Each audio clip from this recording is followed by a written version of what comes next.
The Ninth Jedi from Star Wars Visions is better than the entire sequel trilogy. No. Now that I've gotten your attention, allow me to explain myself. The sequel trilogy is partially known for its lack of synergy between movies, with plot elements simply spawning out of nowhere. This is largely due to each movie being directed by different directors, J.J. Abrams and Rian Johnson. But let's start with The Force Awakens. Now, I actually like this movie, as well as many things from the trilogy itself. I'm not someone who hates them and everyone who enjoys them, but blinding yourself to a movie's faults and declaring that they are better than the original trilogy is just stupid. Rey starts the movie as a scavenger in the desert, and by the end she's a lightsaber-wielding Force Master. But how did this happen? Han tells her about the Force, she watches Kylo Ren try to use mind tricks on her, and boom, instant Force mastery. This is the only real problem I have with Rey. Fighting skills? Prove that when attacking Finn in the desert. Ship mechanical knowledge? Probably learned it from scavenging, right? However, the Force comes too naturally for her, as opposed to Luke, who barely even uses it in A New Hope.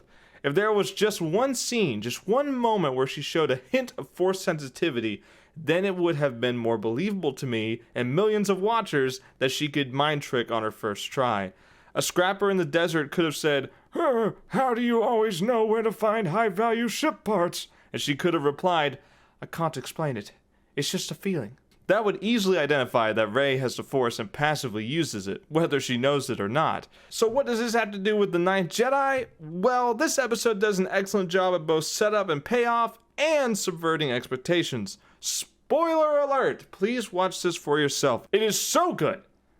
The episode begins on a space station where 8 Jedi wannabes have gathered to receive their lightsabers. Each one looks like a classic Jedi design, with robes and stoic voice acting alike.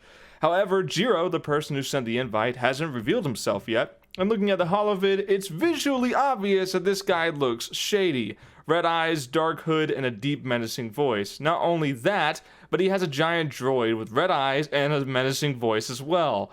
All things point to him being a bad guy, and the Jedi wannabes become suspicious. Meanwhile, we get to meet Kara and her father, Zima, on the planet below. As a lightsaber blacksmith, Zima uses his skills to create saber hilts and installs kyber crystals to power them. When his daughter picks up one and ignites it, he explains that these lightsabers change color and length depending on the wielder's heart.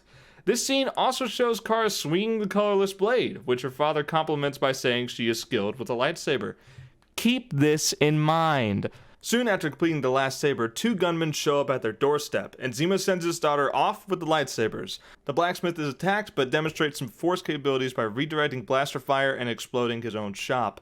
As Kara zooms away with her bike, one gunman pursues. After the girl deflects blaster fire with her blade, he says, "This girl's strong with the Force." Again, keep this in mind. Kara escapes, flies up to the space station, and delivers the sabers to the Jedi wannabes.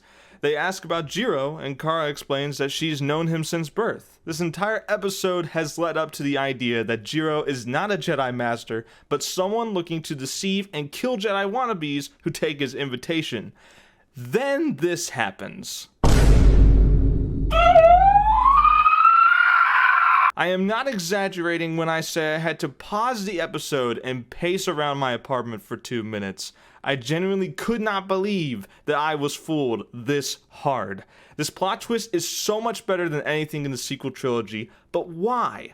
Because it feels satisfying. In The Last Jedi, Holdo keeps information from Poe for no good reason at the time. When the true plan is revealed, Poe understands why she did it, but was it really necessary to keep it secret? Also, were there any hints that would suggest Holdo had a secret plan, or even what that plan was? No, there wasn't. This was a plot twist that could not possibly be figured out by the audience, therefore many found it to be dissatisfying. It was just true because the characters said it was true.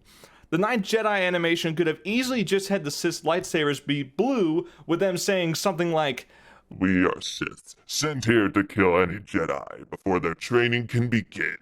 That would have felt cheap and out of nowhere. The satisfaction we get comes from the plot twist being delivered visually and with prior setup. The color of the sabers wouldn't be nearly as shocking if they weren't shown to change beforehand.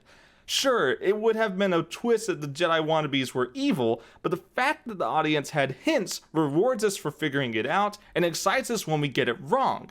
In Star Wars 8, Holdo showed no signs of having a plan, and the movie's writing had us believe with Poe that she was a traitor. Nothing rewarding or exciting came from the twist because it wasn't built up to be a twist. It just came out of nowhere. It genuinely blows my mind that this 20-minute one-off episode has so much better writing than 9 whole hours of movies. But it doesn't stop there. Jiro steps out of his droid armor and duels the Sith, while Kara fights the tall, hairy Sith as well. She is able to hold her ground quite easily and actually turns her opponent to the light side by her strength in the Force. His saber turns purple, by the way. Nice touch.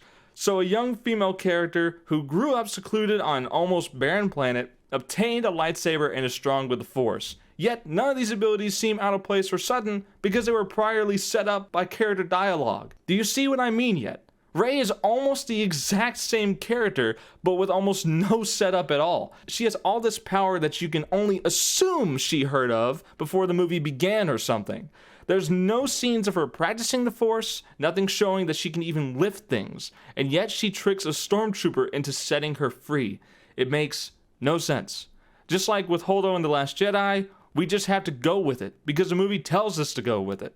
But The Ninth Jedi shows us these things in advance, set up and pay off. It's simple. A lot of the Vision animations leave their plots unfinished, like there's a goal still to be obtained. In The Ninth Jedi's case, it's Kara's father, who was taken captive by the enemy.